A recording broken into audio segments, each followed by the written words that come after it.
All right. Good evening. It is Thursday, August 28th at 5 p.m. We are in the City of Woodbury Council chambers, and I would like to call the South Washington County Telecommunications Commission to order. Executive Director Schweitz-Guth, could you please do the roll call? Commissioner Bloom. Here. Commissioner Date. Here. Commissioner Wilczek. Here. Commissioner James. Here. Commissioner Davis. Here. Commissioner Downs. Here. Commissioner Engelmann. Here. Commissioner Polta. Here. Also present is Michael Bradley, our attorney, Lonnie Garland, and myself, Ann Schweitz-Guth. All right, thank you. We do have a quorum, so we can conduct tonight's business. The first item on the agenda is the approval of the agenda. Move to approve the agenda? Second. All in favor? Aye. Opposed? Okay, the agenda is approved. The next item on the agenda is the consent agenda, and I'll be looking for a motion to approve that as well. Move to approve a consent agenda. Second. All those in favor? Aye. Opposed? All right, the consent agenda is approved. We'll now move on to our public hearings for the evening. We have two. The first public hearing is the Gateway Fiber Broadband application.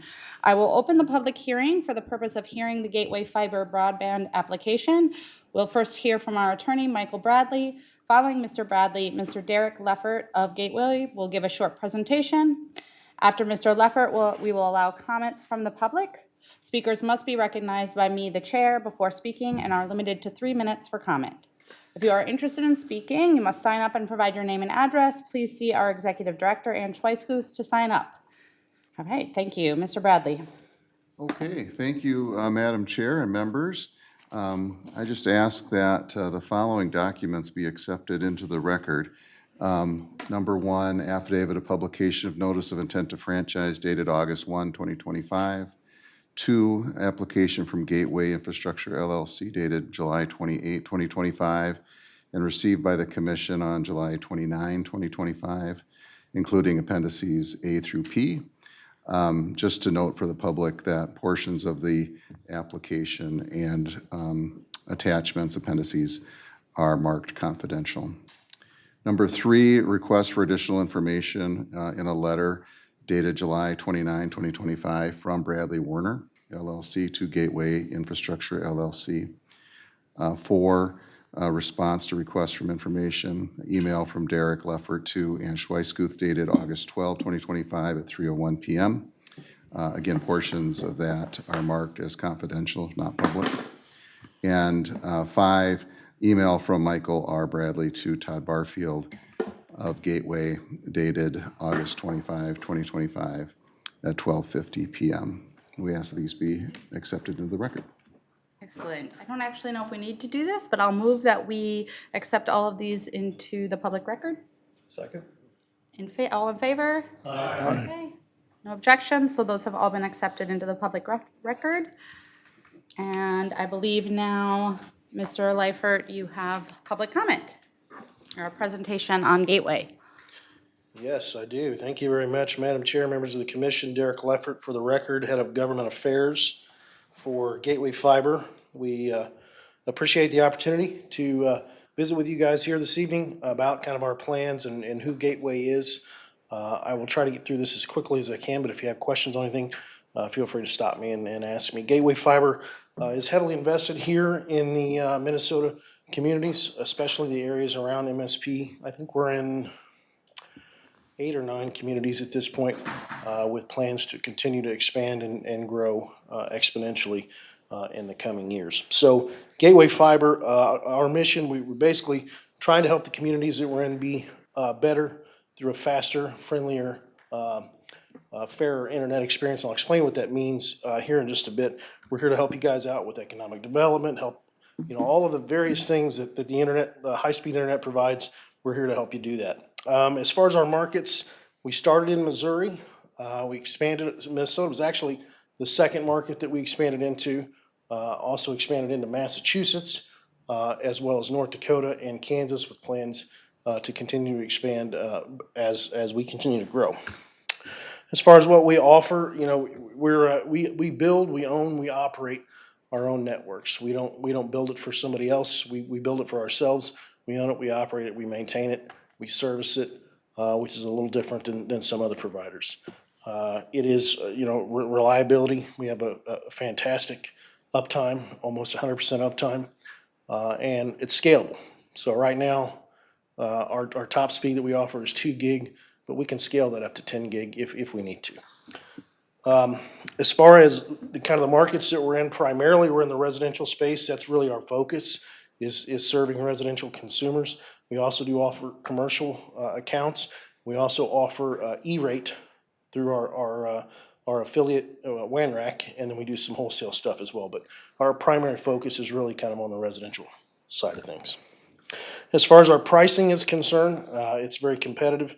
Our lowest plan is the 300 meg plan. That's $65 a month. The 600 plan is $75 a month. Our 1 gig plan is $90 a month, and then our 2 gig, which not very many people use, is at $150. That amount that you see there, that's what comes out of your account. It's not 65 plus this, plus that, plus this and that. That's what comes out of your account. There's no contract. There's no installation costs. There's no data caps. There's no promotional rate. It's not like we offer you $65 a month and then 12 months from now or 18 months from now that goes up. That doesn't happen with us. We believe that the service that we offer, we don't need to have contracts because people are generally very, very satisfied with it. So that's an all-in price, and that is something that we're very proud of, and we really don't change that. As far as our customer service, that's really kind of what sets us apart from everybody else. I would say that the Gateway customer service model, whether that's the customer service when folks are calling in on the phone or the installers that are out there actually putting in the service, we've got high marks. We've got a 68 NPS score, which basically means that we're 60 times better than the average internet service provider. And you can take a look at our Google reviews and see what people are saying about that. One of the other things that I would mention is to tell you to work with any cities around here that you would work with or talk to. I would encourage you to visit with those municipalities, because I think they will tell you that we've been great to work with. We do what we say we're going to do, and we really pride ourselves on working with the local communities that we're in, keeping them informed, keeping the residents informed, and doing everything that we can to work with them so that it's a good experience not only for the residents and the businesses, but also the communities as well. Generally, we're a lot faster than the competition. Our 300 megabit, and you can see there, compared to the current incumbent provider here. If you take a look at their plan, our 300 megabits is exactly that. It's a symmetrical up and down. It's not 300 on the download and 60 on the upload. It's a symmetrical 300 meg. As far as the process that we use, from the planning process, we're kind of through the planning process. At this stage, we're kind of in the engineering process, so we're ready actually to start deploying as quickly as we can. I won't go through all the details there, but this is kind of the process that we go through in every market that we're in. We start out in the planning phase, we get into the engineering phase, then we start construction, then we begin the installation. Usually it's about 2 months from the time that we actually light or finish construction in a particular area that we're able to actually light something from the time we start until the time we finish. Our plan is to light folks as we construct, so it's not going to be we have to complete the entire project and then light everybody. We light it as we go based on our central office location and the builds that we're able to do from there. Obviously we're laying the fiber out there, then we go out and we splice it. We take great pride in our restoration procedures. Every customer that we go past, or every home or business that we go past, is a potential customer for us. So it's very important for us that we restore that to as good or better condition than it was in before, because that's a potential customer for us. And we certainly don't want any bad press or bad experiences with those homeowners. So we do realize that this process is very disruptive by nature, but we do everything that we can to restore it to as good or better condition. There's going to be some things that impact that. Sometimes there's weather issues where we can't get back in and immediately restore something right away, but we promise that we're going to get back there and take care of it as quickly as we can. There's sometimes that maybe a sprinkler gets damaged in the wintertime or in November when people aren't running their sprinklers, and we don't find out about it until they fire their systems back up in April or May or whenever that is. And so we'll go back and take care of that and restore that as best as we can. As far as damage prevention, this is one of the things, Gateway kind of pioneered a damage prevention process nationwide that is kind of been the model for other organizations to follow, and not just telecommunications providers, but utilities as a whole. So what we do, we actually hire independent third parties, and they go out and they assess what we're doing there. We give them, our contractors give them the actual locate information, and that third party goes out. They take a look at all the ticket that's listed from Gopher State. They'll look at all the utilities that are on there, and they'll take pictures and GPS readings of every single mark that's out there. And then that's mapped out on a map. If there's any inconsistencies, any issues, anything like that, it's addressed immediately with those utilities. And that's resulted in a significant reduction in the number of underground utility damages that we have. Those individuals, those third-party auditors are actually on site also during the construction process to monitor for best practices. So if there is any sort of a situation where they're excavating in a area they shouldn't be excavating in, they're getting outside the right of way, they're doing something that they shouldn't be doing, those auditors are authorized to stop that. In addition to that, they actually go out there and they, when we pothole to expose the utilities that we're crossing, those third-party auditors will take pictures in horizontal and vertical GPS depth reading and map that out as well, so that we know that when we cross the utility, that wasn't if at some point in the future comes back and say you guys damaged our utility, we can say no, we were X amount of feet from that utility. So it's a nationwide process. It's reduced our damages significantly, and people are looking to us kind of as the model for that. As far as the home installation is concerned, we do the initial consultation. Our installer goes out, they kind of check things out, and they kind of lay out the temporary path. Then they go out, we get locates to be ready to install the drop. Then our contractor comes back, they install the drop, and then we come out and have an installer connect the line. We do provide up to one router per household, which for most homes is usually sufficient to cover the whole home. If you have a large home or a home that's kind of spread out for over a wide area, then sometimes people need two. But for the most part, that one router is usually sufficient. If there is a second router that's needed, we do charge an extra $5 a month for that, but that's it. As far as opportunities to collaborate with any city that we're working in, from the planning process to the permitting process, we're willing to do whatever we can to work with the individual cities. We also want to make sure that we keep the cities up to date on everything that we're doing, so we'll engage on a regular basis, regular updates with the city staff to make sure that they're informed of what we've got going on. We'll also do that with city councils as well, where we'll come in on a regular basis and say, kind of, here's the status of the project. You guys have any questions, concerns that we can help you address? And then if there's any sort of an incident, a damage or something like that, that people want to know about, then we'll meet with folks kind of post-incident and discuss that as well. So there's collaboration opportunities there. What sets us apart, I think, is primarily our customer service. Our safety processes, I think, also sets us apart, and then community. I will tell you that our founder is from a very, very small community of about 300 people. He still lives in that community. And his vision of the company was that we think local, and we always maintain that. So we are very, very committed to making sure that we're a good corporate citizen of the communities that we're serving in, and that kind of runs through our DNA from top to bottom. So with that, I think that's all I've got. If you guys have any questions, I'd be happy to answer. Right, thank you very much. I think we'll actually turn to see if we have any comments from the public. We have no comments from the public. Okay, thank you. I'll turn it back over to Mr. Bradley. Okay, well, thank you for that presentation, Derek. I appreciate that. And I think moving forward now, the public hearing will be held open for a period of 1 week. It will close a week from today at noon on Thursday. Additional comments can be sent to our Executive Director, Ann Schweiskuth. and those can be sent electronically at ann@truelensmedia.org. Following the meeting tonight, staff will start preparing a report, recommendation, and findings, negotiate an appropriate agreement, with the provider or providers. And then at a future meeting, you'll receive the staff report and recommendations from staff.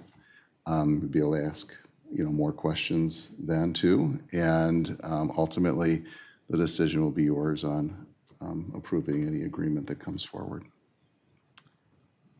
That's all I have, Chair. All right, thank you. Again, since the public hearing is open, we'll hold additional comments or questions till the next meeting. And with that, I think we can move on to the next public hearing. Thank you. Thank you.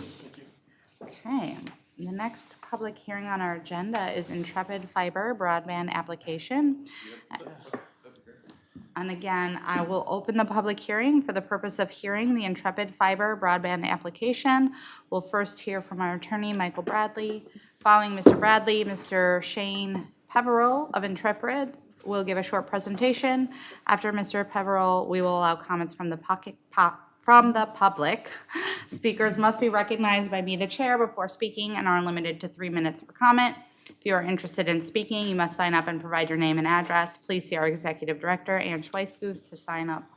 And I'll turn it to Mr. Bradley again. Thanks, Chair and members. This will be very similar to the last public hearing. I'll ask that 6 documents be accepted into the record.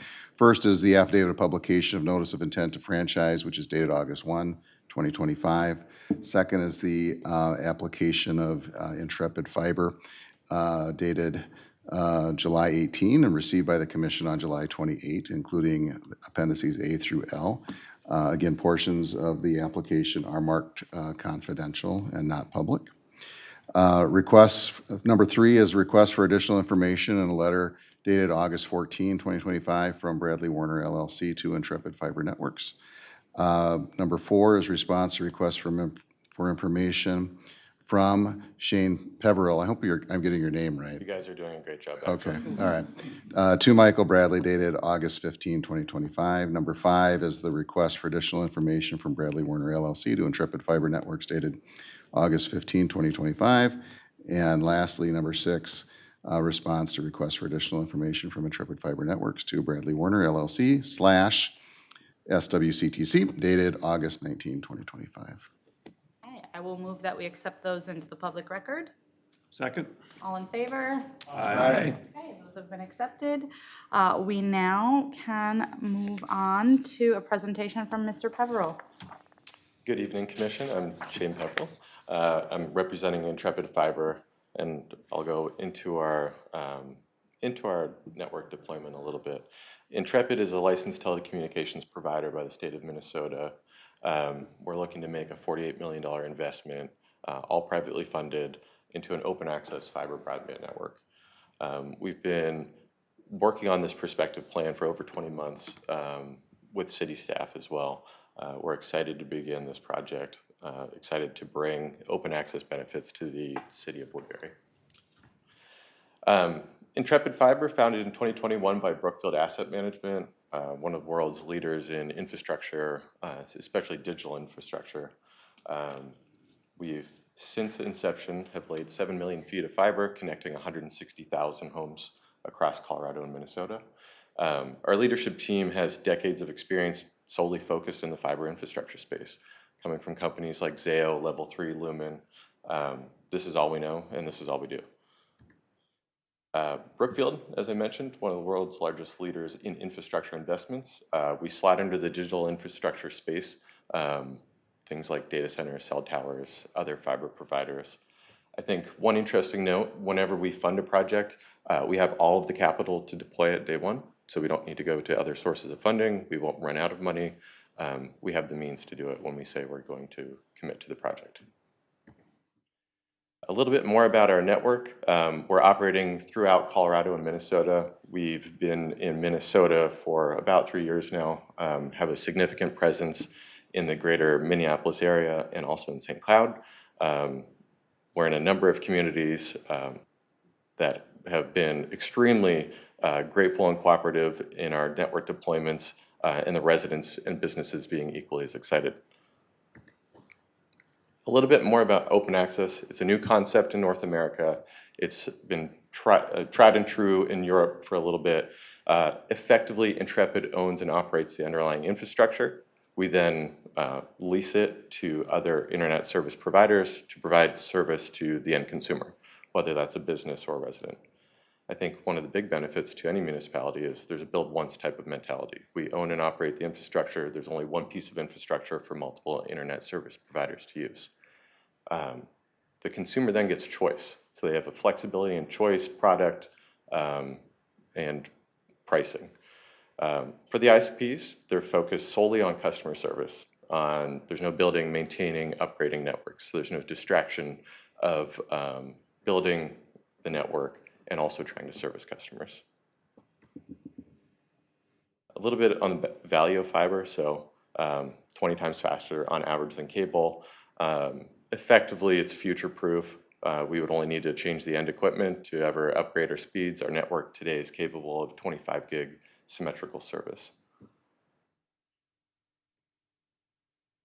On our deployment, so Intrepid's committed to a safe, quality deployment with limiting as much disruption as we can.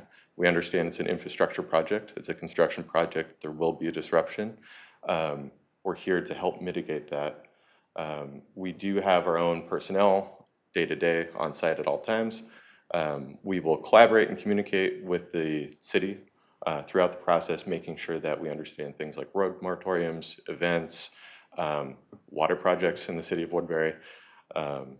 And on the construction side, we build 100% of our distribution network, meaning that the customer can order service and it's only a service drop that's needed to connect a customer when they sign up. On our installation, we use both aerial and underground installation. There's very little aerial in the city of Woodbury in our network, so that is kind of a non-factor in this one. A note on the underground side, we generally use horizontal directional drilling. We only have one above ground structure, being our OLT cabinet. Otherwise, there are no pedestals like you find in cable networks. We utilize flush mount handholds and flower pots. You'll find a flower pot at every property line to bring your service drop to a customer home. We also believe that to create a great deployment, we also need to educate, communicate, and bring awareness to our project. So we do that through a number of things like door hangers, yard signs. We'd also like to partner with the city to make sure that we can get into newsletters or a website.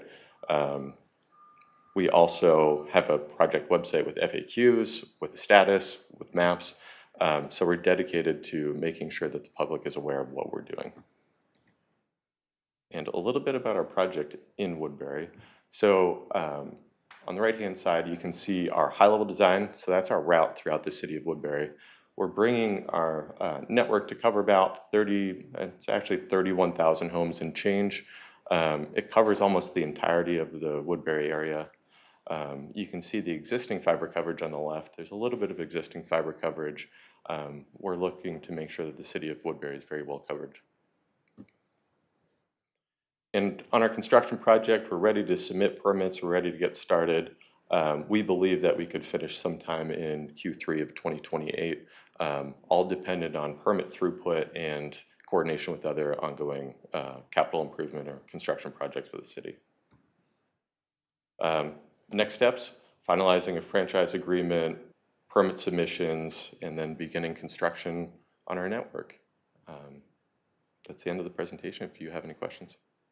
Great, thank you so much. We'll actually turn to the public once again to see if we have any public comment.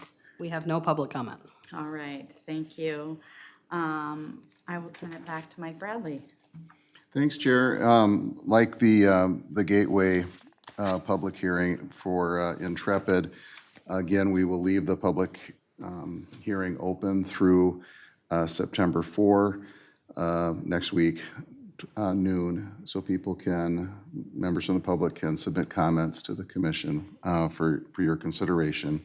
Those comments, again, can be sent to Ann Schweisguth at ann@truelensmedia.org.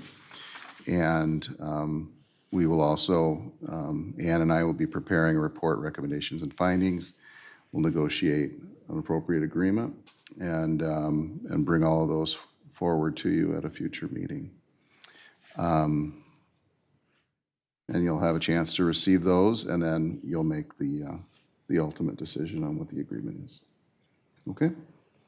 Right. Thank you.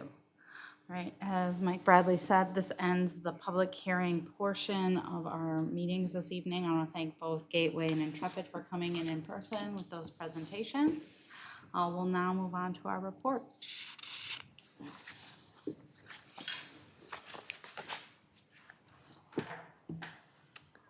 Yeah, we gotta get on that one. Good evening. Staff report. So I just wanted to let you know about some community engagement we've been recently doing. We were out at the Starlight Cinema event in Woodbury at Ojibwe Park. It was a great turnout. We got a lot of feedback, a young crowd there, and a lot of them like Benson Boone, just in case you were wondering. We had Nikki out there, and I think Brian was out at that one too. That was a great event to be out at. We were in 3 parades this month. We were at Newport Pioneer Day, we were in the St. Paul Park Heritage Day Parade, and in the Woodbury Days Parade. One thing that was really great was, Woodbury Days has a business fair where you can have a booth, and it's like 3 days long, which is really difficult for our small staff to have a booth for that long. They offer a free community booth to nonprofits or organizations that may be staffing a booth that long, would just make it so you couldn't participate. And we were accepted in the free community booth, so Bob and Nikki were out there for about 3 hours on Saturday and got some great engagement and some great feedback on our radio station. I also was invited to call bingo, so I've never done that in my life. But that was a lot of fun. There was a lot of people under the bingo tent, and I wore all my TrueLens apparel, and we had a good time doing that. The Central Park office, I showed you some pictures earlier in the week and told you they were going to add some paint. So they did just add paint. Those are the offices there, and it's kind of exciting to see that paint going on the wall. We feel like once you start putting the flooring and the drop-down ceiling, it's really getting there. Starting to feel real. It is starting to feel real now. I know with all Yeah. the different colors, there's gonna be arguments on who gets what color. There might be. And the windows are a little different in each office, which, are kind of, it kind of makes it different, which is kind of fun. So that's coming along nicely. And as I said, I would be bringing a video to this meeting. This video was actually done by our summer intern, Sydney Baxter, who's been with us all summer, and she's been doing a great job. Obviously, our full-time staff helped with this and kind of walked her through it, and she did a really nice piece on the 328 grill in St. Paul Park. So let's play that. Menu isn't always on the menu. It's called What the Cluck. My favorite burger is the jalapeno business. The French Canadian, which had, it was actually served cut in half, face down in a bowl of gravy. I can't even make this up. The Minnesota poutine, it's incredible. I think the faux cheesy is my favorite. I mean, I got the faux cheesy tattoo in my arm. The chicken wings are to die for. That is much. I was kind of born in a restaurant. I was very young, 3 or 4 years old, sitting in a high chair while my mom cooked lunch in a restaurant. I think naturally you get to a point where you have your own ideas, you have your own thoughts, and you wanna chase them.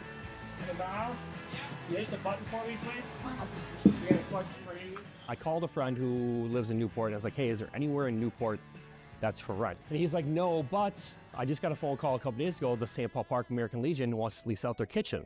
Between us and the American Legion, we are 2 completely separate entities that work hand in hand for the same thing. Like, we have the same customers. If you come in here and you order food and a drink, you have one bill that covers all of it. Our customers generally don't see that we're 2 separate entities because we work as one. 328 is a little hidden gem inside the American Legion. Not many people think of good food, good burgers, good friendships, good everything inside of the American Legion. But we have it here down in good old St. Paul Park, post 98. With 328 coming in, it was a godsend for us and for me being the general manager to not have to go back into the kitchen and fling any more burgers or chicken or tacos or whatever we had going on. My wife and I had played around with far too many ideas, names that just weren't very good, weren't very exciting. And I don't remember which one of us asked the other, hey, what's the address? And it was 328, and that's kind of how we got here.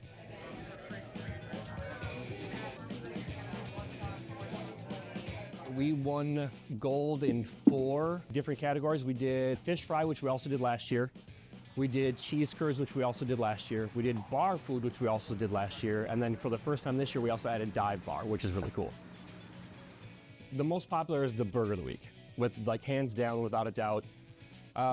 Non-special, I would say the fried chicken sandwich and the 328 are probably the 2 best sellers other than that. I think we've done about 160 burgers a week, give or take. The wildness is a really hard question. Our s'more what is the first one that comes to mind? It's literally a s'more on a burger. We do that 4th of July week pretty much every year. It's a little out there for a lot of people. But we do it because it's fun, and if you try it, it's actually a really good burger, but it's scary for a lot of people to have chocolate and marshmallow fluff on a burger. I think my favorite is probably the no reservations.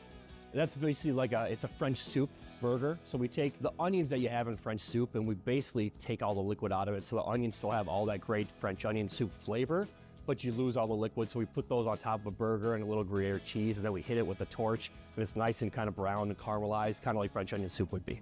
And the shake of the month is still kind of a new thing. It's very similar to the burger of the week, that it's just something fun for us to play with.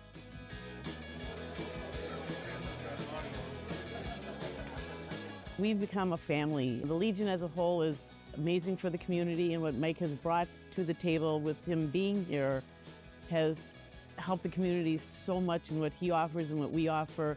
It's an amazing partnership, and we're blessed as a Legion to have him here. I love the people that I get to work with every day. I love feeding people, like more than anything. I love to feed people. So being here and doing this allows me to do that.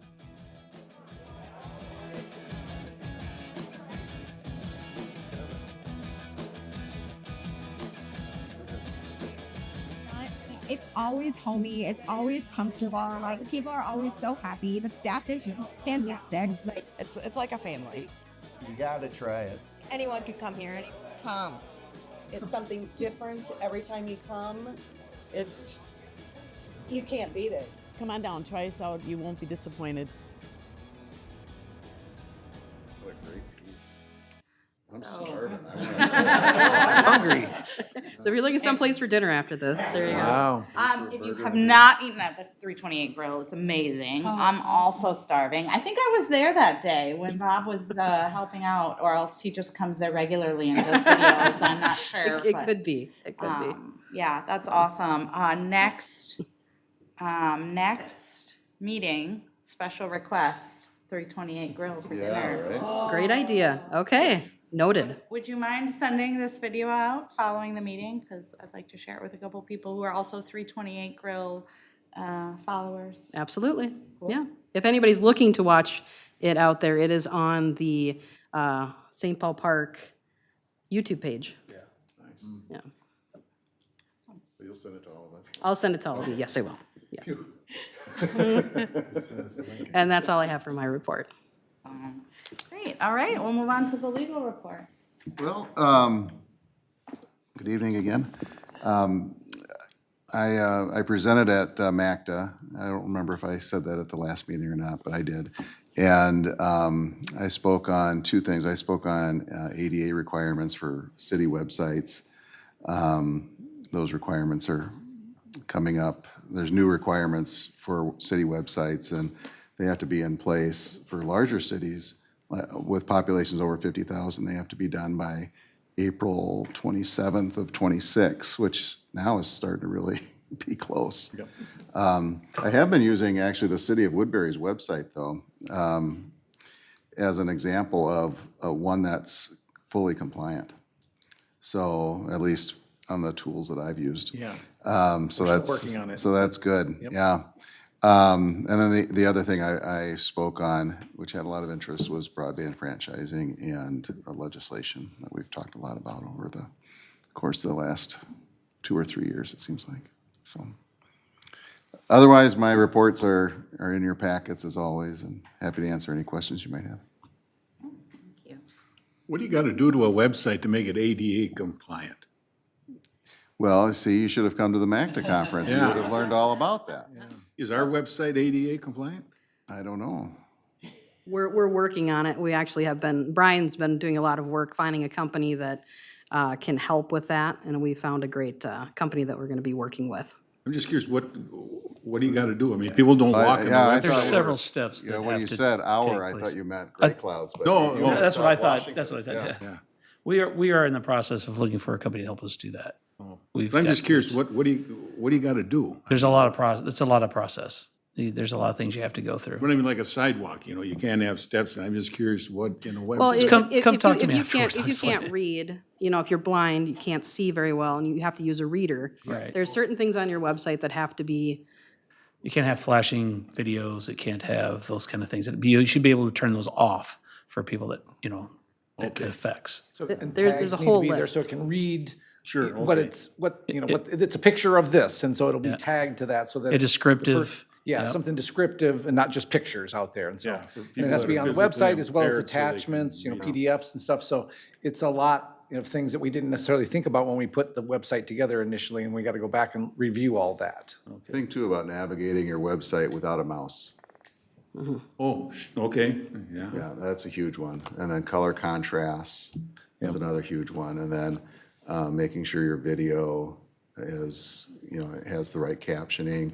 There's some new requirements with audio descriptions as well. And then it also talks about how to deal with older content on your website and then where to have that so that there's an archived place that you can go. Those types of things. Just curious, how big a city or township do you have to be if you have to meet that? One. Just one person? Every governmental entity, every local government entity has to comply. It's just a matter of when. The larger cities have to comply by April of '26, and the smaller ones have to do it by April of '27. Yeah. We might have to get one of you guys to help Gray Cloud. Or eliminate our website. Well, the goal isn't to eliminate it. The goal really is to try to there's a lot of benefits to having a fully accessible, website. So, for example, you can get higher SEO returns. So getting more people actually to your website than you might right now. So there are a lot of benefits, but there are some costs too, which is, as, somebody who represents local governments, I know that's always, the budgetary things are always an issue. Now I understand. Yeah. But this isn't an optional thing. It has to be done. These are Department of Justice rules under the Americans with Disabilities Act. Okay, we have no unfinished business, so we'll move on to new business, which is our strategic plan. thank you, Chair. Yes, I just wanted to bring this before you and get some feedback from the commission directors on where they would like to go. This is our current strategic plan. It's something that we started in 2019, and because of, in part, the pandemic, we didn't finalize this document till 2023. So it is a little older. I would still say it has some pretty significant relevance to who we are. But I was curious what people thought about when we should do another strategic plan. Maybe when we should update that. Should we create a plan in 2026, 2027, 2028? Just for budgeting purposes, I wanted just to get some initial feedback on what people were thinking.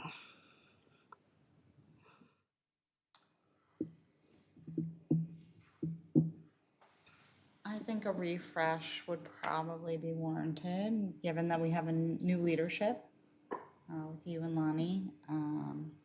There's probably some things we've made good headway on in terms of public engagement and additional revenue, but there might be a step 2 to both of those that we need to think about. I think, for the purposes of TrueLens, we also have a new brand and a new name. So all of those things are good reasons too. For the purposes of TrueLens, I don't think that we need a super drawn out long process. I think I like that it's kind of a one pager. There might be some like action items you add on to it that get it more specific. I would encourage us getting help though, because part of the reason it took so long is we didn't have the right people in place to put something together and really help guide us.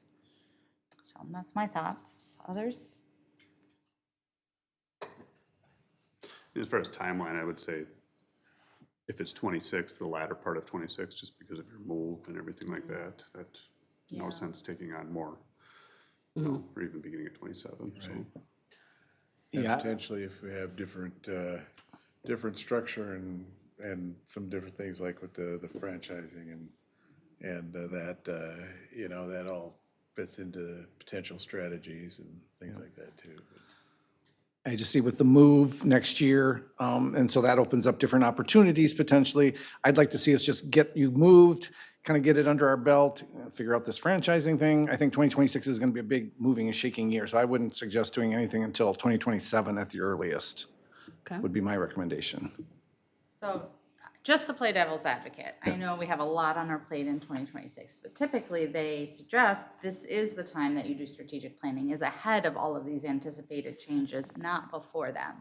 So if we let these things pass by, like franchising, like our rebrand, like how we're gonna allocate that franchising costs, we might make decisions that aren't strategically aligned with what we would do if we spend some time brainstorming it. Not like a true advocate for extra work or adding stuff onto people's plates, but I just want to throw that out for consideration. Well, to a certain extent, we're always kind of in the background working on the strategic plan in terms of always looking at how should this be adjusted. Obviously, as we're working to work some things out with some of that franchising or how that's going to play into things, even with the return of value and some of those kind of things, I would say that should all be elements of things that would, with the strategic plan in our minds, how that would play out, such that that strategic plan kind of develops with some of those different activities and so forth. But so, I see your point and such, but then you're kind of trying to do some strategic stuff with having yet some unknowns and how some of that might be, affected. Timing's always tough on these. I think it's actually kind of odd that we ended up with a 3-year strategic plan. I would normally see like a 10-year strategic plan with like a 2-year action item, and that's what I think we're missing from this. We have strategic direction, and maybe that won't change very much. That's maybe where the refresh is, but we don't have like a 2-year action plan of how you actually implement this. And I do think having that in place, despite having a move and all these other changes, it's about, okay, we are about to move. How do we implement our strategic plan in light of the fact that we're moving? So now that we're moving, what does that mean from a community engagement perspective? What is our plan for helping our residents know that we're moving, helping them access, we have a radio station coming on. What is our plan for how we're gonna implement that and do community engagement around that? So I do think there's a lot coming up, and we don't have a plan for it.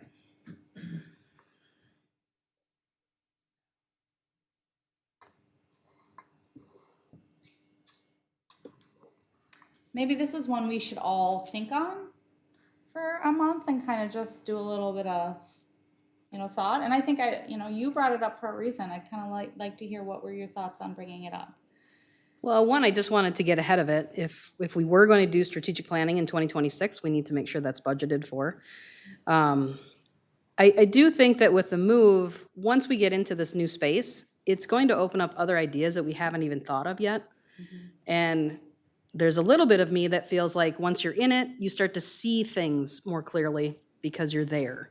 And that brings up things that you can bring to the strategic planning to then implement as you go. I see what you're saying, and it creates a plan as you go into this new adventure. What are we going to, how are we going to make decisions there? So, yeah, I like your idea to, I mean, my point of bringing it up was just to start the conversation tonight, not to get any actual action or decision. So maybe the best decision is to think on that, come back at maybe our October executive meeting, have a discussion there further on it. Yeah, I agree. I think we can all think on it. What you'll need is decision from us when it's time for the budget, whether or not we want to do it in 2026, maybe the latter half of 2026 is fine, or whether we want to wait till 2027. I think that's something we can all kind of think about for the next month or two. Wouldn't one big thing be this franchising thing where that ends up, seeing that could affect our budget one way or the other? It definitely will, yeah. Yeah, I mean, that's kind of a big thing. Money drives everything, you know, whether you like it or not, kind of. So if you get more money or less money, I know every year we have less subscribers, but, you know, we gotta, I think, wait to see where that ends up, and that might take, how long, Mr. Bradley? Quite a while, depending if we end up in court with somebody. Yeah, yes, the franchise will take a while, yeah. Well, you know, with these companies coming in, they have to build their facilities. First, they have to get an agreement, and then they have to build their facilities, and they have to find customers. So, yeah, expect that to take a while, yeah.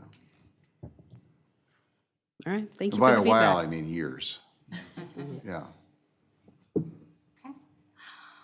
All right, so you'll bring that back at a future meeting. I think we can move on to commissioner comments and requests. Any?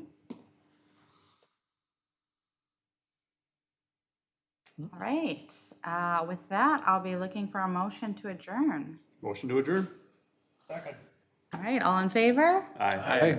This is always so fun. We're adjourned. All right.